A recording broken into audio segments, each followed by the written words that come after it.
লেখক শিব কায়রা এটা বলেছেন যে ধারণা, বিশ্বাস এবং চিন্তা আমাদের ভাগ্য গঠন করতে সাহায্য করে।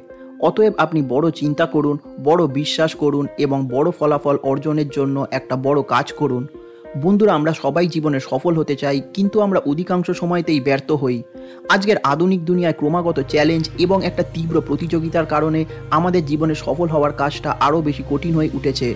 লেখক শিব কায়রা তার লেখা বই ইউ ক্যান উইনে এটা বলেছেন যে একটা অটল বিশ্বাস এবং আমাদের জীবনের লক্ষ্যগুলোর প্রতি একটা ইতিবাচক মানসিকতার মাধ্যমে আমরা জীবনে সফল হতে পারি। লেখক তার বইয়ের মাধ্যমে আমাদেরকে আমাদের ব্যক্তিগত এবং পেশাদার জীবনে সফল হওয়ার একটা পথ দেখিয়েছেন। তিনি বলেছেন আত্মবিশ্বাস, লক্ষ্য নির্ধারণ এবং অধ্যাবসায়ের মতো মূল নীতিগুলো অন্বেষণ করবার মাধ্যমে আমরা আমাদের জীবনের বাধাগুলোকে অতিক্রম করতে পারি এবং তাদের সত্যিকারের সম্ভাবনাকে প্রকাশ করতে পারি। আজকের ভিডিওতে আমি এই বইয়ের মূল বিষয় আপনাদের সাথে শেয়ার করব। আপনাদের মূল্যবান সময় নষ্ট না করে আজকের ভিডিওটা শুরু করা যাক। লেখক বলেছেন একটা দৃঢ় সংকল্পের মাধ্যমেই শুধু সাফল্য অর্জন করা যায় না, বাস্তবে সাফল্যের জন্য একটা সঠিক মানসিকতা, দক্ষতা এবং কৌশলও প্রয়োজন।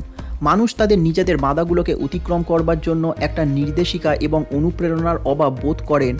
লেখক বলেছেন আমরা যখন জীবনে সফল হওয়ার জন্য সংগ্রাম করি, আমরা যখন আমাদের সময় এবং শক্তিকে আমাদের কাজগুলোকে করবার জন্য ব্যয় করি, আমরা তখন একটা ক্রমাগত প্রতিযোগিতা, আত্মসন্দেহ এবং বিপর্যয়ের ঘূর্ণিতে আটকে পড়ি।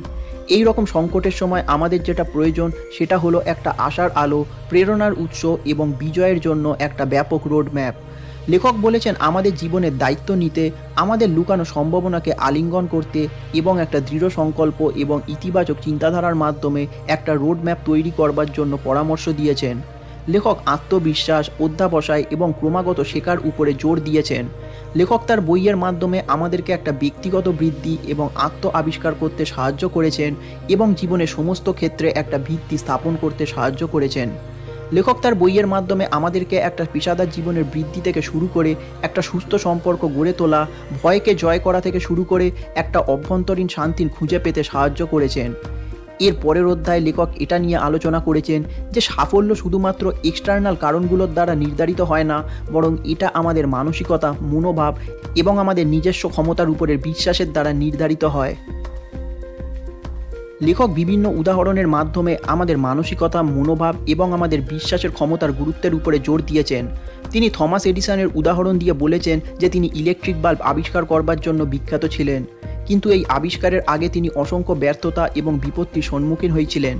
কিন্তু তিনি কখনোই তার এই ব্যর্থতাগুলোর কারণে থেমে যাননি এবং নিজের উপরে কোনো সন্দেহ করেননি। এর পরিবর্তে তিনি তার প্রতিটা ব্যর্থতাকে তার সাফল্যের পথে একটা চূড়ান্ত পদক্ষেপ হিসাবে দেখেছিলেন। এডিসন এটা বিশ্বাস করতেন যে ব্যর্থতাই শেষ নয়, বরং সাফল্যের পথে এটা একটা অস্থায়ী বাধা। এরপর লেখক তার বইতে মহাত্মা গান্ধীর উদাহরণ দিয়েছেন। গান্ধীর অহিংসার প্রতি অটল বিশ্বাস এবং তার ইতিবাচক মানসিকতা ভারতের স্বাধীনতা সংগ্রামকে রূপান্তরিত করতে সাহায্য করেছিল। প্রচুর বিরোধিতা এবং প্রতিকূলতার সম্মুখীন হওয়ার সত্ত্বেও গান্ধী তার বিশ্বাস এবং পদ্ধতিতে অবিচল ছিলেন।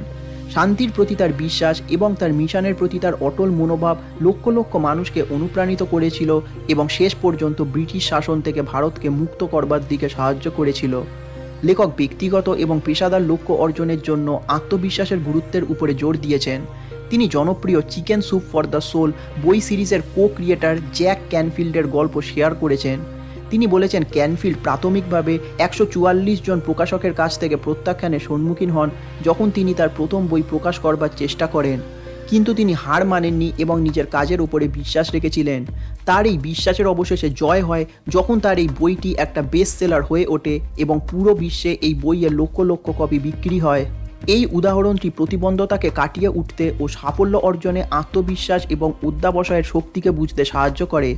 লেখক তার বই জুড়ে এই রকম আরও অসংখ্য গল্প এবং উদাহরণের মাধ্যমে আমাদেরকে এটা বোঝানোর চেষ্টা করেছেন যে সাফল্য শুধুমাত্র এক্সটার্নাল কারণগুলোর উপরেই নির্ভর করে না, বরং এটা মূলত আমাদের মানসিকতা, মনোভাব এবং আমাদের নিজস্ব ক্ষমতার বিশ্বাস দ্বারা চালিত হয়।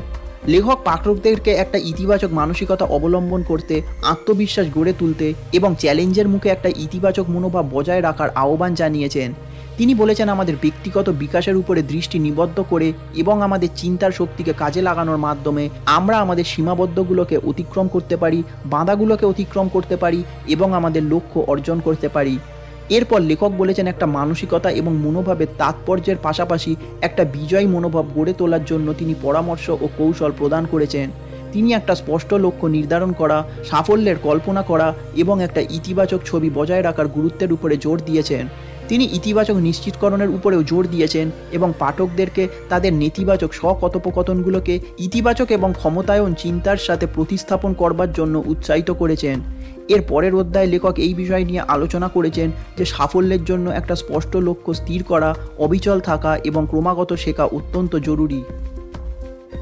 লেখক বলেছেন আজকে দ্রুত এবং প্রতিযোগিতামূলক বিশ্বে আমাদের সাফল্য একটা স্পষ্ট লক্ষ্য নির্ধারণ করবার সাথে অবিচল থাকার মাধ্যমে এবং ক্রমাগত শেখা ও বিকাশের সাথে জড়িয়ে আছে।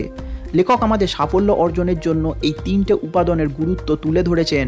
তিনি বলেছেন থমাস এডিসনের মধ্যে এই গুণগুলো ছিল এবং তিনি এই গুণগুলোকে ব্যবহার করে জীবনে সফল হয়েছিলেন। এডিসনের কাছে ইলেকট্রিক বাল্ব আবিষ্কার করবার একটা স্পষ্ট লক্ষ্য ছিল। তার এই স্পষ্ট উদ্দেশ্য তার প্রতিটা কাজ এবং উদ্দেশ্যকে নির্দেশিত করেছিল। এই জিনিসটার কারণে তিনি চ্যালেঞ্জের সময় অধ্যাবসায় ধরে রাখতে সক্ষম হয়েছিলেন। তার এই অধ্যাবসায় তার সাফল্যের আরেকটি উপাদান। তিনি অসংখ্য বিপর্যয়ের এবং ব্যর্থতার সম্মুখীন হওয়ার সত্ত্বেও তিনি কখনো থেমে যাননি। তিনি ক্রমাগত শিখে গেছিলেন এবং নিজেকে বিকাশ করে গেছেন এবং এই জিনিসটা তাকে জীবনে চূড়ান্ত সফল হতে সাহায্য করেছিল। তিনি তার পদ্ধতিগুলোকে পরিবর্তন করতে এবং নতুন তথ্যের সাথে মানিয়ে নিতে ভয় পেতেন না। এডিসনের জীবনে একটা স্পষ্ট লক্ষ্য, অধ্যাবসায় এবং ক্রমাগত শেখা ও বিকাশ হওয়ার একটা তাৎপর্যপূর্ণ প্রমাণ। লেখক বলেছেন অধ্যাবসায় হলো এমন একটা জ্বালানি যা আমাদেরকে প্রতিকূলতার মধ্যেও সামনে এগিয়ে যেতে সাহায্য করে এবং এর জন্য প্রয়োজন হলো একটা দৃঢ় মানসিকতা এবং নিজের প্রতি একটা বিশ্বাস। লেখক বলেছেন একটা দীর্ঘমেয়াদী সাফল্যের জন্য আমাদেরকে ক্রমাগত শিখতে হবে এবং নিজেদেরকে বিকাশ করতে হবে। একটা বৃদ্ধির মানসিকতা গ্রহণ করে একটা নতুন ধারণা এবং জ্ঞানের জন্য উন্মুক্ত থাকার মাধ্যমে মানুষ তাদের পদ্ধতির সাথে খাপ খাইয়ে নিতে পারে, তাদের কৌশলগুলোকে পরামর্শিত করতে পারে এবং শেষ পর্যন্ত তাদের সাফল্যের সম্ভাবনাকে বাড়িয়ে তুলতে পারে। এর পরের অধ্যায়ে লেখক এটা বলেছেন যে একটা ইতিবাচক চিন্তাভাবনা এবং ভিজুয়ালাইজেশনের শক্তি আমাদের লক্ষ্যগুলোকে একটা রূপ দিতে পারে যা আমাদের বাধাগুলোকে অতিক্রম করতে এবং স্বপ্নগুলোকে অর্জন করতে সাহায্য করে। ইতিবাচক চিন্তাভাবনা এবং ভিজুয়ালাইজেশনের শক্তিকে বোঝানোর জন্য লেখক তার বইতে একজন তরুণ উচ্চাকাঙ্ক্ষী উদ্যোক্তা জেসিকার উদাহরণ দিয়েছেন। জেসিকা সবসময় তার নিজের একটা ব্যবসা শুরু করবার স্বপ্ন দেখতেন, কিন্তু তিনি সবসময় নিজের ক্ষমতার উপরে সন্দেহ করতেন এবং ব্যর্থ হওয়ার একটা ভয় পেতেন। তিনি সবসময় এই রকম ভাবতেন যে তিনি ব্যবসা চালাবার জন্য যথেষ্ট স্মার্ট নন, ব্যবসায় অনেক বেশি প্রতিযোগিতা আছে এবং এই কারণে তিনি সফল হবেন না ইত্যাদি। এই ধরনের নেতিবাচক চিন্তাগুলোর কারণে তিনি তার লক্ষ্যের দিকে পদক্ষেপ নিতে পারতেন না। এরপর তিনি ইউ ক্যান উইন বইটি পড়ে অনুপ্রাণিত হন। তিনি এটা বুঝতে পেরেছিলেন যে তার নেতিবাচক মানসিকতা তার সম্ভাবনাকে সীমিত করে তুলছে এবং এটা তার স্বপ্ন অর্জনের পথে একটা বাধা হয়ে দাঁড়াচ্ছে। এরপর তিনি তার দৃষ্টিভঙ্গির পরিবর্তন করবার জন্য একটা ইতিবাচক মানসিকতা গ্রহণ করেন এবং তার দৈনন্দিন জীবনে ভিজুয়ালাইজেশনের কৌশলগুলোকে অন্তর্ভুক্ত করেন। প্রতিদিন সকালে জেসিকা ঘুম থেকে উঠে এটা কল্পনা করতেন যে তিনি একটা সফল ব্যবসা চালাচ্ছেন।